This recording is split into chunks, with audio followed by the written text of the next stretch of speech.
नमस्कार, राम राम, सत श्री अकाल प्यारे किसान भाइयों।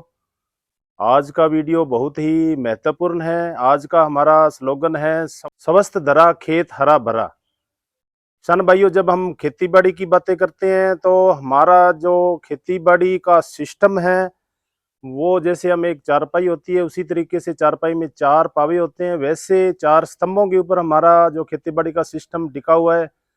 सबसे पहले हम बात करें तो मिट्टी, जमीन की बात करेंगे। यही हमारा माध्यम है फसलें लेने का, फल वृक्ष लेने का। दूसरी जो हमारा 2 नंबर पे आता है वो है बीज। बीज हमें बहुत अच्छे सर्टिफाइड मिल रहे हैं। हमारी एमएनसी ग्रुप है की कंपनियां, अन्य हमारे प्लांट ब्रीडर, हमारे कृषि वैज्ञानिक, हमारे कृषि विश्वविद्यालय बहुत अच्छा काम कर रहे हैं। बीज के अंदर कोई कमी नहीं है। साथ साथ में किसान भाइयों, तीसरा जो स्तंभ आता है वो है देखभाल। देखभाल में हमें थोड़ा सा और बढ़ाने की जरूरत है। देखभाल यदि बढ़ा लेते हैं तो हमारी उपज और भी बढ़ सकती है। चौथा हमारा स्तंभ है वो मौसम। मौसम किसान भाइयों हमारे हाथ में नहीं है। अब देख रहे हैं परिवर्तनशील मौसम होते जा रहे हैं। ग्लोबल वार्मिंग के कारण carbon dioxide, carbon monoxide, nitrous oxide गैसों की मात्रा बढ़ती जा रही है और प्रति 4 वर्ष में भूमि का तापमान 1 डिग्री सेंटीग्रेड बढ़ रहा है। ग्लेशियर पिघल रहे हैं। तो ये सब ग्लोबल वार्मिंग के परिणाम है।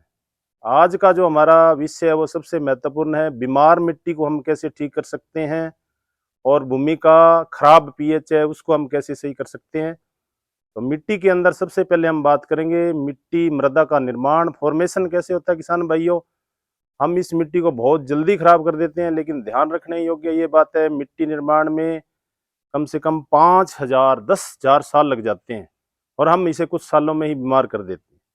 मिट्टी निर्माण में चट्टानों का योगदान है। हम जानते हैं आग्नेय चट्टानें, अवसादी चट्टानें, रूपांतरित चट्टानें, इनका रासायनिक, जैविक, भौतिक वेदरिंग चलता रहता है।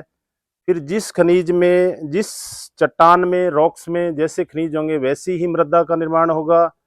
हमारी रेतीली मृदा है तो उसमें क्वार्टज खनिज है तो सैंडी सॉइल का निर्माण होगा। हमारी काली मृदा है जो ज्वालामुखी चट्टानों से उत्पन्न होती है तो उसमें मांट मोर्लेनाइट कलर की अधिकता है, जल धारण क्षमता ज्यादा है। इस तरीके से किसान भाइयों इतना समय लग जाता है मिट्टी निर्माण में। अब हम बात करेंगे जो हमारी मिट्टी है वो बीमार क्यों हो रही है। किसान भाइयों, मिट्टी का जो काम है वो मनुष्य को तनाव से मुक्त रखना। किसान भाइयों, मिट्टी का काम है मनुष्य को बीमारी से मुक्त रखना। हम कई पंचकर्मों में देखते हैं मिट्टी पट्टी, यानी मिट्टी के अंदर जो बच्चे खेलते हैं उनमें आयन का संतुलन रहता है। जो किसान खेतों में काम करते हैं वो भी बीमारी से मुक्त रहते हैं। पेड़ पौधे हमें तनाव से मुक्त रखते हैं। अमेरिका का जो हार्वर्ड विश्वविद्यालय उसमें खोज हुई है, जो आदमी पेड़ पौधों से जुड़ा रहता है उसकी आयु 10 से 15 वर्ष ज्यादा होती है। हार्मोन, डोपामिन हार्मोन बहुत अच्छा बनता है मनुष्य में, तो वो स्वस्थ रहता है। तो मिट्टी तो हमें बीमारियों से मुक्त रखने वाली थी और हमने मिट्टी को बीमार कर दिया खुद के लालचवश, लग्जरी लाइफ के चक्कर में, ज्यादा उत्पादन के चक्कर में। तो किसान भाइयों, अब हमें ऐसे लगता है भी खेती फेल सी हो गई है, तो हमें अवेयरनेस की जरूरत है। किसान भाइयों, जागरूकता की जरूरत है। किसान भाइयों, आज की जो लग्जरी लाइफ है इसमें किसान भाई है चाहे कोई खेती बाड़ी कर रहा है, सारे खर्चे इसी मिट्टी से ही निकालना चाहता है। वो अंधाधुंध फर्टिलाइजर का प्रयोग कर रहा है। एक तरफ तो हमारे पास जब स्वस्थ मिट्टी थी, हम जैसे जैसे इनपुट बढ़ा रहे थे हरित क्रांति के समय, वैसे वैसे हमारा जो प्रोडक्शन भी बढ़ रहा था। अब जो समय है वो लॉ ऑफ डिमिनिशिंग रिटर्न, हास्यमान प्रतिफल का नियम मिल रहा है। हम इनपुट बहुत बढ़ा रहे हैं लेकिन उस अनुपात में प्रोडक्शन नहीं बढ़ रहा है।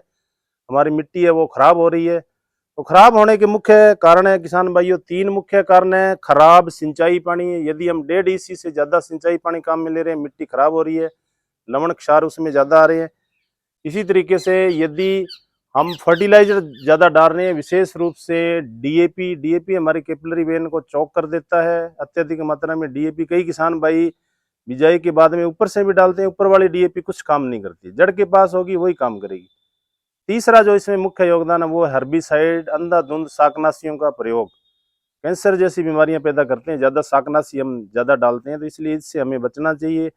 हमें हाथ से खरपतवार निकालना चाहिए जिससे जड़ों में अच्छा एयर संचार होता है।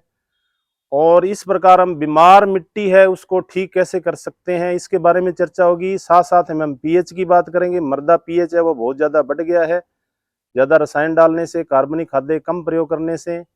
तो पीएच के बारे में सर्वप्रथम सोरेनसन नामक वैज्ञानिक ने बताया था 1907 में। पीएच क्या है, what is pH? PH is negative log of hydrogen concentration. Hydrogen सांद्रता का ऋणात्मक लघुगणक है। जब हमारा पीएच 7 से कम होता है तो हाइड्रोजन आयन की सांद्रता बढ़ जाती है और अम्लीय भूमि हो जाती है। लेकिन हमारा जो एरिया है उसमें भूमि है वो लवणीय और क्षारीय है। जब हमारा पीएच 8.5 तक होता है तो उसे हम सेलाइन सॉइल या लवणीय मृदा कहते हैं। 8.5 से अबव होते ही एल्केलाइन या सोडिक सॉइल क्षारीय मृदा है। लगभग हम मिट्टी जांच कराते हैं, पीएच 8.5 से अबव ही आता है, तो हमें इसे सुधारने की जरूरत है। पीएच हमारा यदि सही रहेगा तो सभी पोषक तत्व हमें अच्छी मात्रा में मिलेंगे पौधों को। पीएच यदि 7 से कम हो जाता है तो जो सूक्ष्म पोषक तत्व है, तांबा है, लोहा है, जस्ता है, मैंगनीज है, क्लोरीन है, ये सब टॉक्सिन हो जाते हैं प्लांट के। जैसे ही पीएच 7 से अबव होता है किसान भाइयों, तो फास्फोरस है, कैल्शियम है, मैग्नीशियम है, पोटेशियम है, इनकी मृदा में अधिकता हो जाती है, एगुलेंसी रूप में चले जाते हैं। यदि हमारी मिट्टी का पीएच 6.6 है, यानी थोड़ी हल्की अम्लीय है, तो बहुत अच्छी मृदा रहती है सब्जियों के लिए, पल्सेज के लिए, फल वृक्षों के लिए। हल्की अम्लीय भूमि में जो हमारे माइक्रो ऑर्गेनिज्म है, बैक्टीरिया है, एक्टिनोमाइस्टेज है, कवक है, अर्थवर्म है, ये बहुत अच्छे काम करते हैं, जिससे हमारी मृदा जो उपजाऊ रहती है। इसलिए यदि पीएच बहुत ज़्यादा बढ़ा हुआ है तो किसान भाइयों, आप किसी भी फसल में 1 किलो फिटकरी का प्रयोग करें एलएम का। एल्यूमिनियम पोटेशियम सल्फेट होता है, ये 10 दिन में आपकी भूमि को पीएच को कम कर देता है। आपको इसको सिंचाई पानी के साथ फ्लड इरिगेशन में दे सकते हैं, कोई साइड इफेक्ट नहीं है। ड्रिप के साथ आप चला सकते हो, लेकिन एक फसल के लिए एक बार ही प्रयोग करें। स्प्रिंकलर है तो उसमें भी आप दे सकते हो, 1 किलो है जो 1 बीघे के अंदर, कोई नुकसान नहीं होगा, पीएच कम हो जाएगा। उसके बाद में हम बात करेंगे बीमार मिट्टी है उसको ठीक करने के लिए हम क्या क्या क्रियाएं कर सकते हैं। जो हमारे प्रधानमंत्री मृदा स्वास्थ्य कार्ड है उसमें ऑल ओवर जो कंक्लूजन निकल के आया, एक तो जैविक कार्बन मृदा के अंदर बहुत कम है, 0.5 से 0.75 होना चाहिए, जो 0.2 के आसपास आ रहा है। इसे बढ़ाने के लिए किसान भाइयों हमें हरी खाद का प्रयोग करना चाहिए। ढेंचा है, सनई है, पल्सेज क्रॉप है, दाल वाली फसलें, वो हमें मृदा में मिलानी चाहिए। उससे हमें जो ढेंचा है उसकी सेल वाल का पीएच 5.5 होता है तो वो कम कर देता है पीएच को। साथ साथ में हमें कार्बनिक खादें प्रयोग करनी चाहिए। किसान भाई गोबर की खाद का बहुत ही कम प्रयोग कर रहे हैं। गोबर की खाद का प्रयोग जब करते हैं तो नाइट्रोजन है, फास्फोरस नाइट्रोजन 0.5, फास्फोरस 0.25, 0.5% पोटास, साथ में हमारे जो माइक्रो ऑर्गेनिज्म है जमीन में, स्वस्थ मृदा में 1 × 10⁻10 CFU कॉलोनी फॉर्मिंग यूनिट, यानी 1 ग्राम स्वस्थ मिट्टी में 1 अरब के आसपास, वो कम हो गए। तो हमें फर्टिलाइजर की मात्रा है जो बढ़ानी पड़ रही है। हमारी फसलें, उगती फसलें ही बीमार हो रही है। उगती फसल में विल्ट आ गया, फिर जड़ गलन आ गया। यदि हमारी मिट्टी स्वस्थ है, मांस स्वस्थ है, तो उसका जो बच्चा है वो कभी बीमार नहीं हो सकता। जैसे हमें मिट्टी को स्वस्थ करना है तो कार्बनिक खादों का प्रयोग करते हैं। साथ में किसान भाइयों हमें इंटीग्रेटेड फर्टिलाइजर मैनेजमेंट करना है, समन्वित पोषक तत्व प्रबंधन, संतुलित मात्रा में। किसान भाई बस 2 ही चीजें जानते हैं, बाजार से डीएपी की ट्राली भरना, यूरिया की ट्राली भरना, ये हमारा प्रोडक्शन नहीं बढ़ा सकते हैं। किसान भाइयों अब समय आ गया, हमें मिट्टी को स्वस्थ करना है। मिट्टी को स्वस्थ करने के लिए कार्बनिक खादें, हरी खाद, कंपोस्ट खाद, गोबर गैस की सलरी की खाद, कंपोस्ट खाद यदि आप प्रयोग करते हो तो उसमें 1% नाइट्रोजन, 1.5% फास्फोरस, पोटास, उसमें पत्तियां कचरा होता है तो पोटास 2.3% होती है। इसी तरीके से अर्थवर्म का कई किसान भाई काम कर रहे हैं, केंचुआ पालन का, केंचुए की खाद से भी हमारी मिट्टी स्वस्थ होती है। कैक्स का हमें बहुत बढ़िया रिजल्ट मिलता है किसान भाइयों। विशेष रूप से सरसों की खड़ी आप प्रयोग करते हो, 10 किलो 1 बीघा में, 1 एकड़ हमारा खेत है तो 15 किलो आप यूज करो उसको। शाम को भिगो दो या उसको कूट पीस करके और मृदा में छोटी छोटी पांथें लेकर के ब्रॉडकास्टिंग कर दो, बहुत अच्छे परिणाम मिलेंगे। उसके अंदर nitrogen, phosphorus, potash, magnesium, sulphur बहुत ज्यादा मात्रा में होता है उसमें। उससे हमारी फसलें जो हेल्दी हो जाती है। इसी तरीके से हमारे जो जैव उर्वरक है, बायो फर्टिलाइजर है, पीएसबी है, राइजोबियम है, जेक्टोबैक्टर है, अजोला है, और आजकल किसानों में जो प्रचलन बढ़ रहा है माइकोराइजा का, माइकोराइजा भी बहुत अच्छा है, इसका आप इस्तेमाल करोगे तो बीमार मिट्टी हमारी ठीक हो जाएगी और हमारी फसलें हैं वो ज़्यादा बीमार नहीं होगी। पहले अपने चले जाते हैं 30 से 35 साल पहले, उस टाइम मिट्टी की जल धारण में बहुत बढ़िया क्षमता थी। किसान भाई भी अपने पड़ोसी को लेके जाता था, भी एक बार सिंचाई होगी तो 1 महीने जमीन बत्तर नहीं आएगी। लड्डू वगैरह बना के ऊपर उछालते थे, वो फूट जाता था, कहते भी अब जमीन बत्तर है। ज्यादा फर्टिलाइजर डालने से किसान भाइयों मिट्टी की जल धारण क्षमता बिल्कुल नहीं रही है। आज सिंचाई कर रहे हैं, जमीन 3 दिन में बत्तर आ जाती है। इसलिए मिट्टी की जल धारण क्षमता बढ़ाने के लिए हमें कार्बनिक खादों की ओर बढ़ना पड़ेगा, संतुलित मात्रा में प्रयोग करना पड़ेगा। एकदम से यदि अपने कहें जैविक खेती आ जाए तो ऐसा संभव नहीं है, जैसे श्रीलंका में हुआ था। लेकिन आप इसको मैनेजमेंट जरूर करें, डीएपी की मात्रा आदि कर दें, यूरिया की मात्रा आदि कर दें। घर पर हम आपको बता रहे हैं जैविक उत्पाद कम खर्चे में, जीरो बजट में हम भूमि को, बीमार मिट्टी को स्वस्थ कर सकते हैं। तो इस तरीके से हम, जो हमारी भूमि खराब हो गई है, तो भूमि यदि सही हो जाएगी, पीएच सही हो जाएगी, तो फसलें ऑटोमेटिक सही हो जाएगी।